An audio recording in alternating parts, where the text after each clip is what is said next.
क्या आपने कभी सुना है कि ब्रह्मांड के स्वामी महादेव ने किसी साधारण मनुष्य को माँ कहकर संबोधित किया हो? एक ऐसी महिला भक्त जिसने अपनी सुंदरता को राक्षसी रूप में बदलने की प्रार्थना की ताकि वह केवल अपने आराध्य की भक्ति कर सके। आखिर क्यों पुनीतावती को अपने हाथों के बल चलकर कैलाश की दुर्गम चढ़ाई करनी पड़ी? वीडियो के अंत तक बने रहना, क्योंकि शिव और उनकी इस माँ का मिलन आपकी आंखों में आंसू ला देगा। इस अलौकिक गाथा की शुरुआत होती है करैक्कल नगर के एक धनी व्यापारी के घर, जहाँ पुनीतावती का जन्म हुआ। अपार धन, वैभव और सुंदरता के बीच पली बढ़ी पुनीतावती का मन संसार में नहीं बल्कि हर पल महादेव के स्मरण में रमा रहता था। उनके जीवन की एक घटना ने उनकी दिव्यता को पूरी दुनिया के सामने ला खड़ा किया। एक बार पुनीतावती ने एक भूखे साधु को अपने हिस्से का एक आम भेंट कर दिया। बाद में जब उनके पति ने वही आम मांगा तो पुनीतावती संकट में पड़ गई। उन्होंने सच्चे मन से महादेव को पुकारा और चमत्कार देखिए, शिव की कृपा से उनके हाथों में साक्षात एक दिव्य आम प्रकट हो गया। उस आम का स्वाद इतना अलौकिक था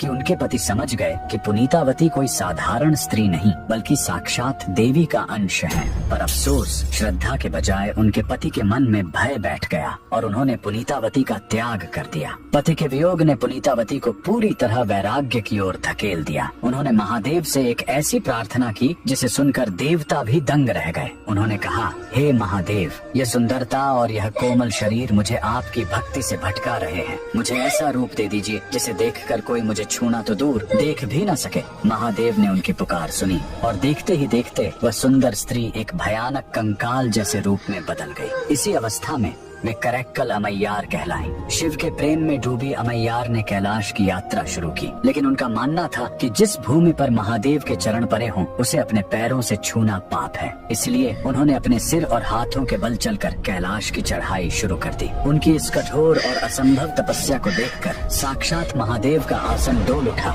जब वे कैलाश पहुंची तो स्वयं भगवान शिव ने मुस्कुराते हुए उन्हें अम्मा कहकर पुकारा। ब्रह्मांड के पिता को अम्मा कहते सुन पुनीतावती भाव विभोर हो उठी और उन्होंने महादेव को अप्पा यानी पिता कहकर संबोधित किया। महादेव उनकी भक्ति से इतने प्रसन्न हुए कि उन्होंने उनके लिए नटराज रूप में तांडव नृत्य किया। अमैयार ने न केवल उस नृत्य के दर्शन किए बल्कि उनके मुख से निकले भक्ति गीत मुत्था तिरुपाधिकम आज भी शिव भक्तों की आत्मा को तृप्त करते हैं। तो बोलिए, उस परम भक्त और उनके आराध्य के सम्मान में हर हर महादेव।